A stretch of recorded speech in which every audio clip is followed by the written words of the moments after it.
Thursday. It's the 4th of September 2024, and I have a simple technique that takes a little preparation, and then we'll do a project. This is a technique that maybe not everybody will use, but it's one of my favorite techniques from papercraft and from wood figurines and things like that from, 30 years ago. So let's get started. For this technique, what we're going to do is make tinted wax. And you know this as gilding wax when you use a metallic pigment, but you can do this with browns and other colors if you want a darker color around your rim of your piece, for example. So for this, you'll need some solid wax, and I'm using bleached beeswax so that it dries true to color. You could use yellow beeswax with the specific one I'm making, which is a brown. It wouldn't matter, but for something like if you wanted a nice clear dark purple as your edge on your coaster or tray, for example, then you want to use a bleached beeswax. You'll also need either an oil or a very soft solid oil. So what do I mean by that? You can use mineral oil, you can use baby oil, or you can use coconut oil, which is a harder oil.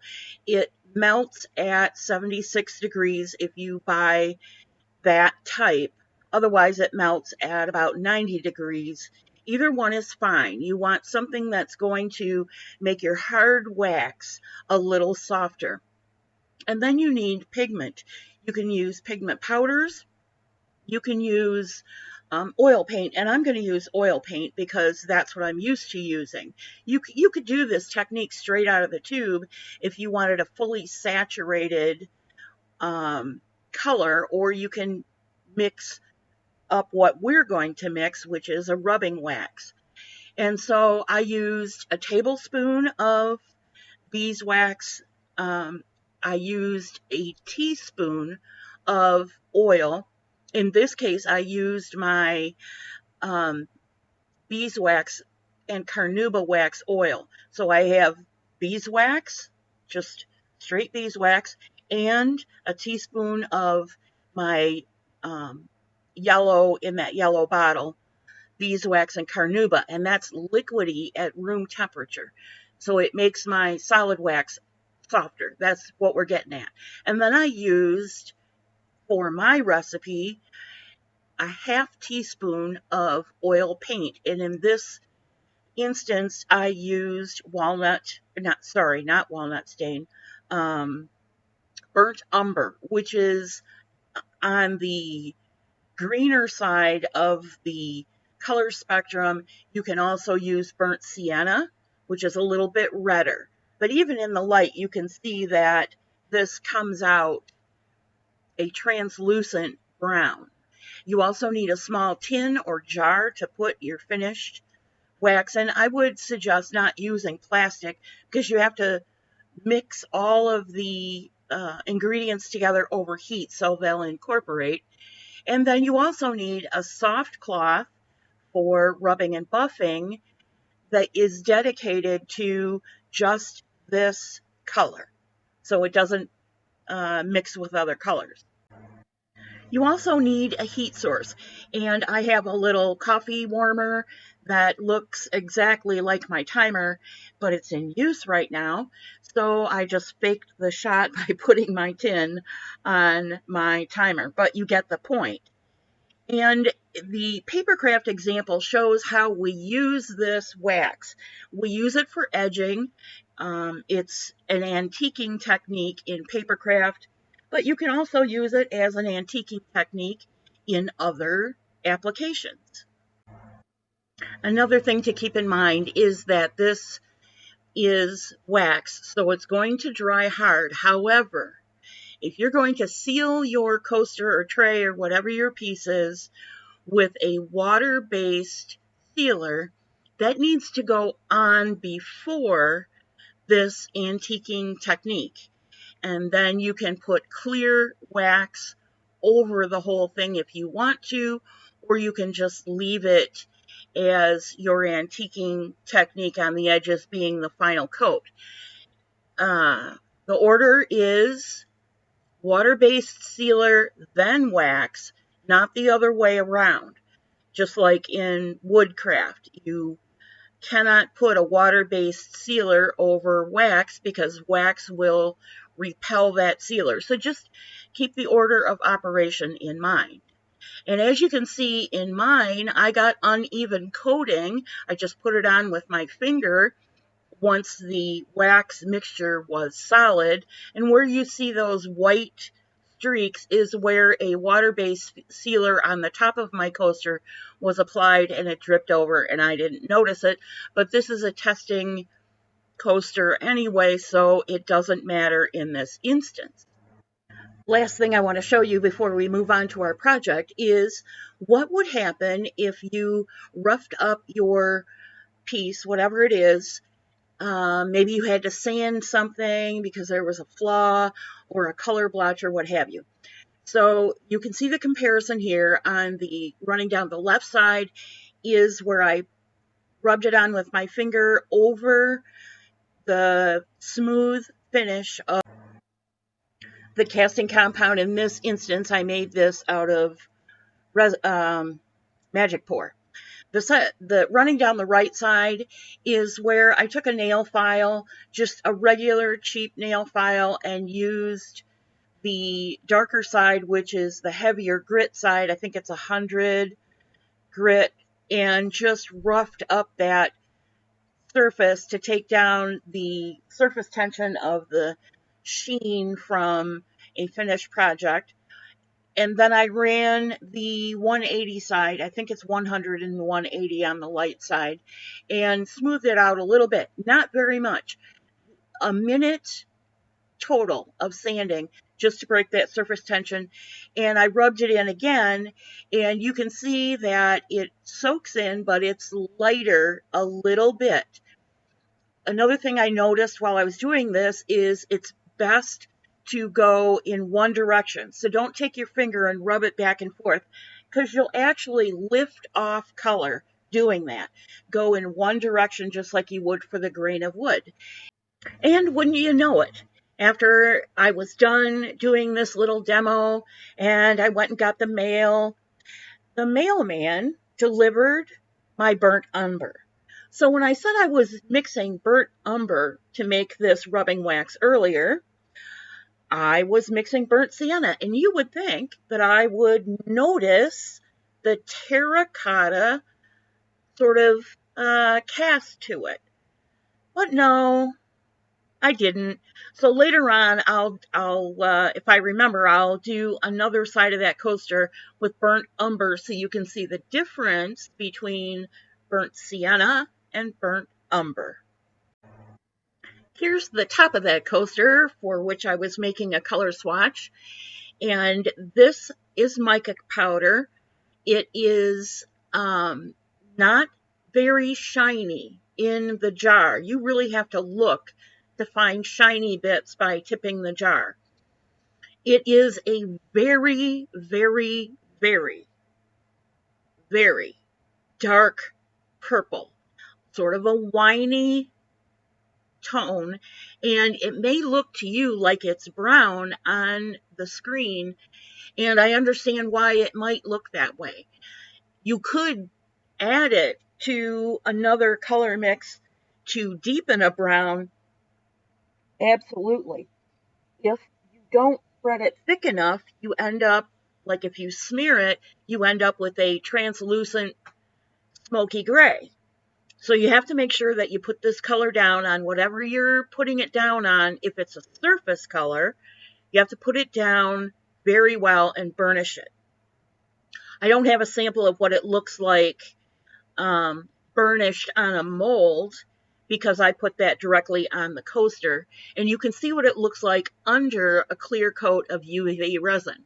So let's now make a project with this very dark, rich, winey purple.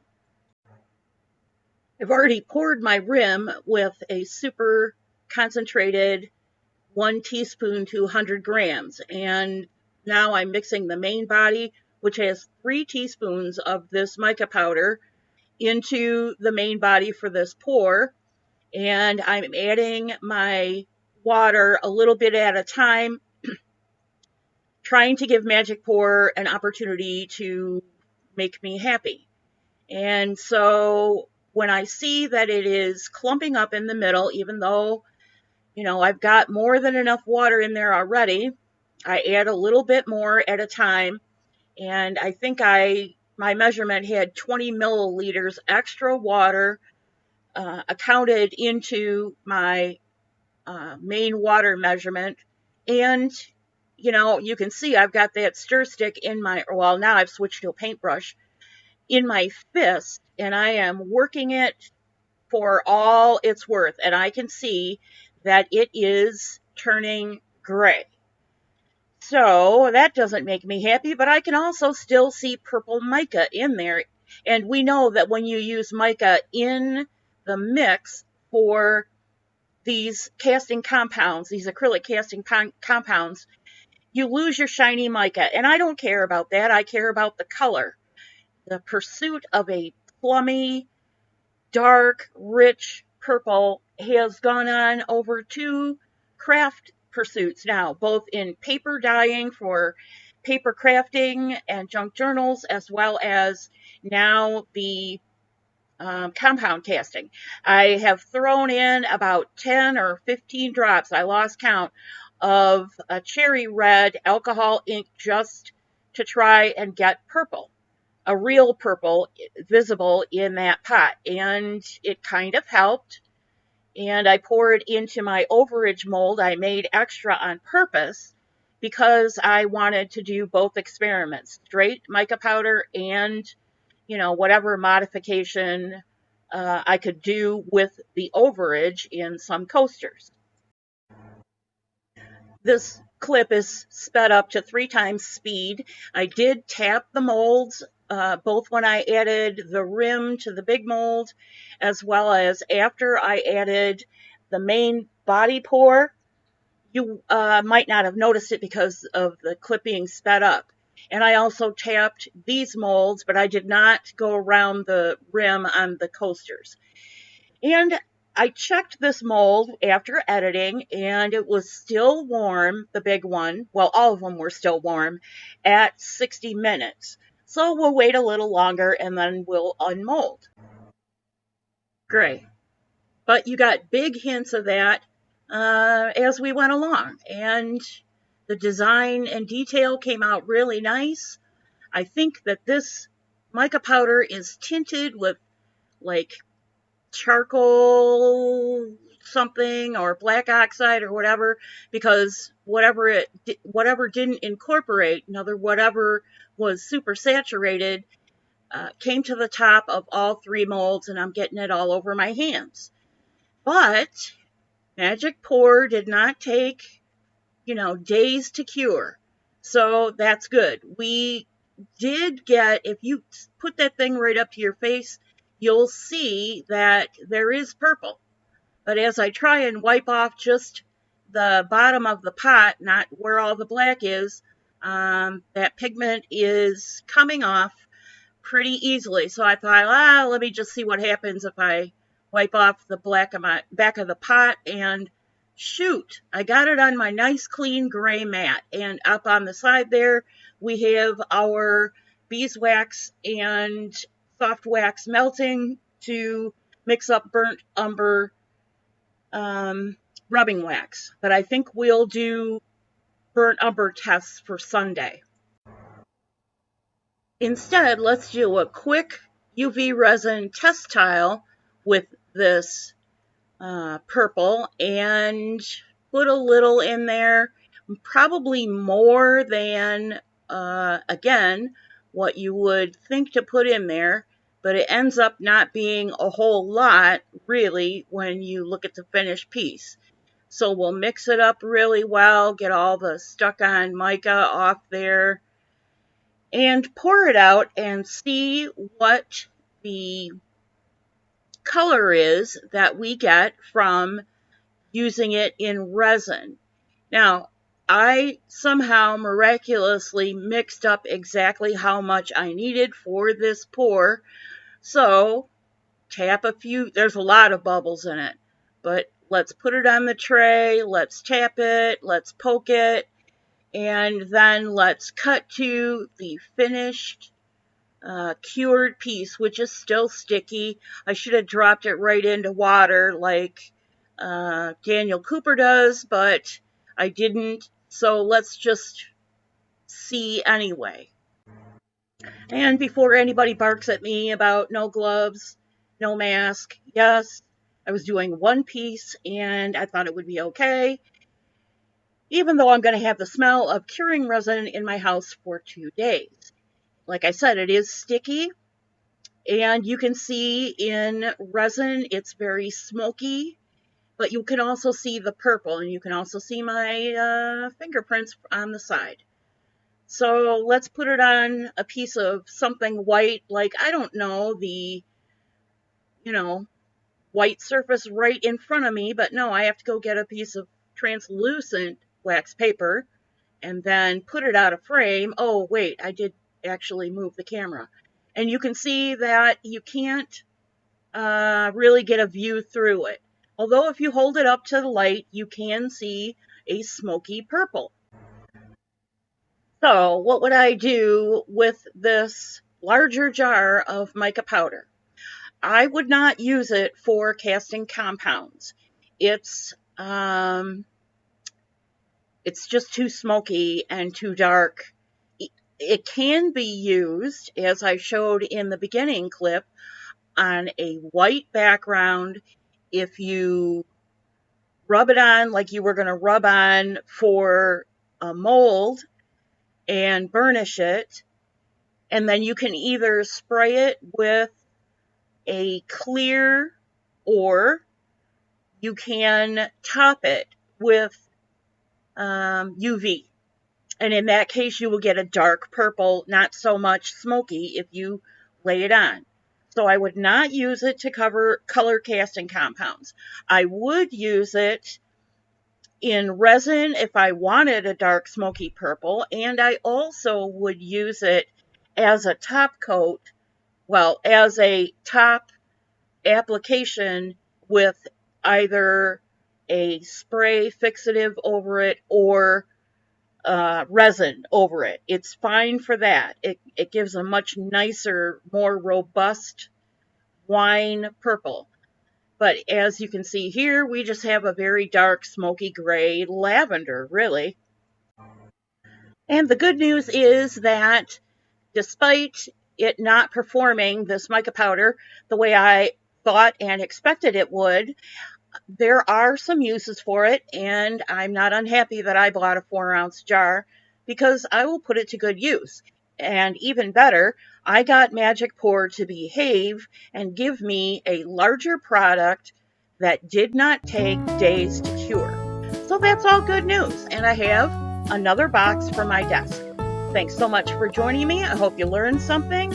And comments, questions, concerns, thumbs up, thumbs down, all that jazz down below the video. God bless you, and I'll see you on Sunday.